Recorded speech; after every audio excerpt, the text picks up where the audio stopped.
जनाब, हैदराबाद और टिल्ला firing range के बाद पाकिस्तान की तरफ से मुजफ्फरगढ़ फायरिंग रेंज को भी एक्टिव कर दिया गया है और इस हवाले से नोटिफिकेशन भी जारी कर दिया गया है। और इस नोटिफिकेशन के तहत मुजफ्फरगढ़ फायरिंग रेंज के ऊपर जो फ़ज़ाई हदूद है उसको भी हर तरह की जो कमर्शियल फ्लाइट्स हैं उनके लिए बंद कर दिया गया है। ना सिर्फ ये बल्कि इसके साथ साथ एक नेवीआर भी जारी किया गया है जिसको नोटिस फॉर मैरीन्स यानी नेवी की तरफ से जो जारी किया जाता है वो भी किया गया है। और इसके तहत उड़माड़ा की समुद्री हदूद में गहरे समंदर में Pakistan navy live firing drills करेगी और ये लाइव फायरिंग ड्रिल्स जो हैं ये 28 नवंबर तक जारी रहेंगी। पाकिस्तान की तरफ से ये जो हालिया इक़दामात सामने आए हैं उसकी एक वजह तो इंडिया की तरफ से पाकिस्तान के ऊपर हमले की मुसलसल धमकियां हैं और दूसरी जानिब लाइन ऑफ कंट्रोल के ऊपर जो फायरिंग के तबादले के वाक़यात हैं इसमें भी इजाफा होता हुआ नजर आ रहा है। और कल मकबूजा कश्मीर के उड़ी सेक्टर में भी लाइन ऑफ कंट्रोल का महाज कल गर्म हुआ और दोनों तरफ से फायरिंग का तबादला किया गया जिसमें 3 इंडियंस के मारे जाने की इतलात भी सामने आ रही हैं। और इस फायरिंग के तबादले की जो तस्दीक है वो इंडियन मीडिया के जरिए भी सामने आ रही हैं। अब अगर आप एक लम्हे के लिए पाकिस्तान की तरफ से फायरिंग रेंजेस को ओपन करने के फैसले और उनकी लोकेशंस का जायजा लें तो हमारे सामने पाकिस्तान की जंगी तैयारियों की एक हकीकी तस्वीर सामने आती है। मिसाल देता हूं, हैदराबाद फायरिंग रेंज को ओपन किया गया है पाकिस्तान की तरफ से और हैदराबाद फायरिंग रेंज की लोकेशंस के जरिए यह पैगाम दिया गया है दुश्मन को कि वो बहीरा अरब, रन ऑफ कुच, सरक्रीक और सिंध का बॉर्डर जो कि भारतीय रियासत राजस्थान और गुजरात से मुत्तसिल है वहां पर पाकिस्तानी फौज की तैयारियां और पाकिस्तान की तरफ से फायरिंग ड्रिल्स, तोपखाने और जो आर्मड कोर्स हैं उनका इस्तेमाल इस बात की तरफ इशारा करता है कि मुमकिना जंग की सूरत में पाकिस्तान अपने इन महाजों के अपनी इस बॉर्डर लाइन के दिफा के लिए मुकम्मल तौर पर तैयार है। टिल्ला फायरिंग रेंज चूंकि लाइन ऑफ कंट्रोल और सियालकोट वर्किंग बाउंड्री के करीब है और अभी रिसेंटली उर्दन के फरमा रवा ने जब पाकिस्तान का विजिट किया था तो उनको टिल्ला फायरिंग रेंज का भी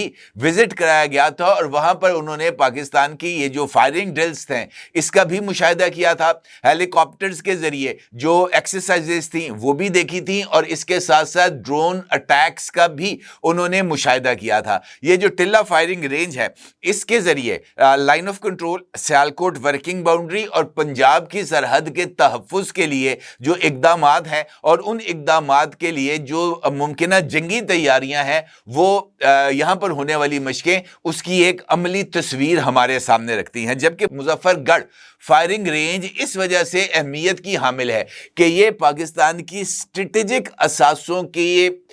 जो हिफाजत है उसके लिए बहुत ज़्यादा अहमियत की हामिल है और इस रेंज के ज़रिए पाकिस्तान को वो डेप्थ मिलती है जो कि इंडिया के मुख्तलिफ शहरों को पाकिस्तान के लॉन्ग रेंज या मीडियम रेंज बैलिस्टिक मिसाइल से हिट करने की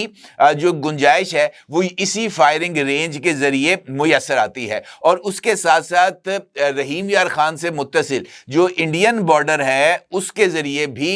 इस फायरिंग रेंज पे होने वाली तरबियत और मशकों के ज़रिए पाकिस्तान अपने इस बॉर्डर की हिफाजत भी करता है। लिहाजा ये जो मुजफ्फरगढ़ फायरिंग रेंज है इसके लिए बिलखसूस जो एयर स्पेस को बंद किया गया है वो इस बात की तरफ इशारा करता है कि इस रेंज में होने वाली ड्रिल्स में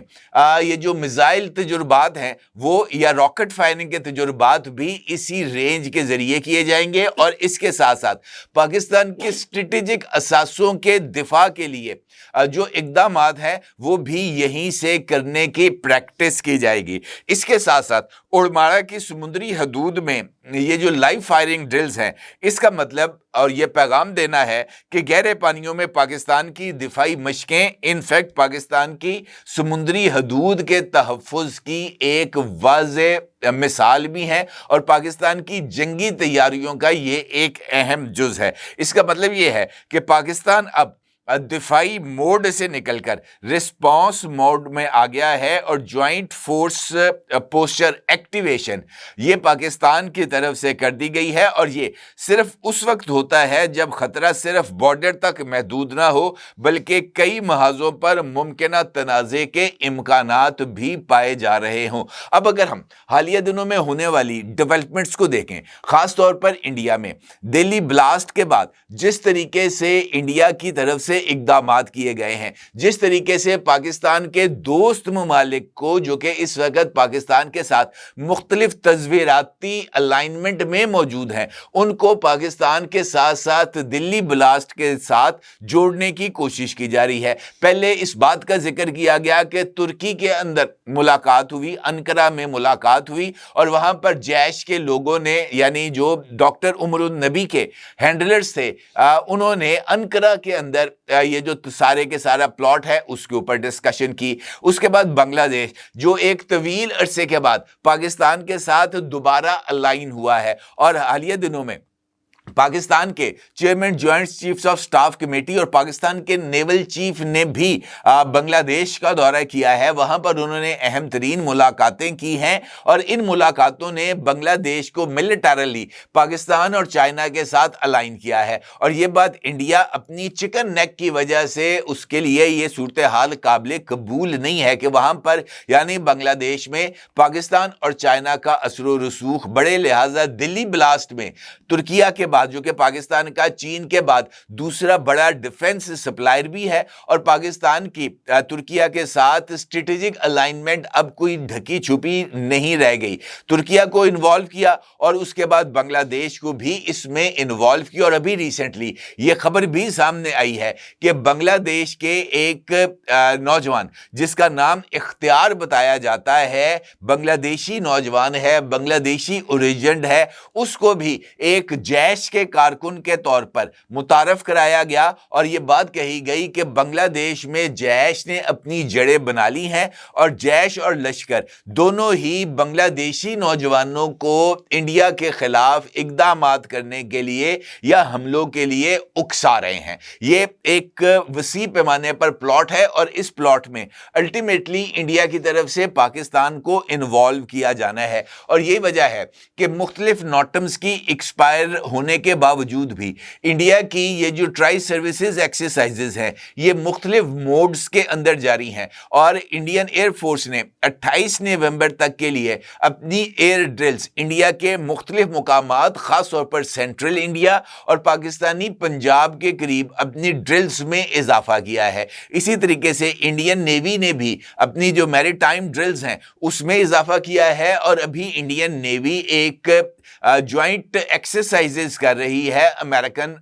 आर्मी के साथ मिलकर, अमेरिकन नेवी के साथ मिलकर। इसके साथ साथ इंडियन फौज सरक्रीक और दीगर इलाकों के अंदर भी अपनी जो सरगर्मियां हैं वो जारी रखे हुए हैं। इसका मतलब ये है कि इंडिया ने अपनी जो फॉरवर्ड पोजीशंस हैं उसको ना सिर्फ लॉक कर दिया है बल्कि दिल्ली ब्लास्ट के ऊपर पहलगाम वाक़े जैसी गलतियां इंडिया नहीं दोहरा रहा और इंडिया इस मर्तबा अपने केस को पाकिस्तान पर अटैक के लिए एक मुकम्मल सबूतों के साथ जो कि खुद साख्ता सबूत है उनकी बुनियाद के ऊपर बिल्ड कर रहा है। और अभी रिसेंटली कल ही पाकिस्तान के वजीर दिफा जनाब ख्वाजा आसिफ साहब ने इस खदशे का इजहार किया था कि इंडिया किसी भी लम्हे पाकिस्तान के ऊपर अटैक कर सकता है। लिहाजा पाकिस्तान को मुमकिना इंडियन जारहियत का जवाब देने के लिए अपनी जंगी तैयारियों को जारी रखना भी है और पाकिस्तान को अपने जो जवाब है यानी अपने रिस्पॉन्स उसको भी तैयार रखना है।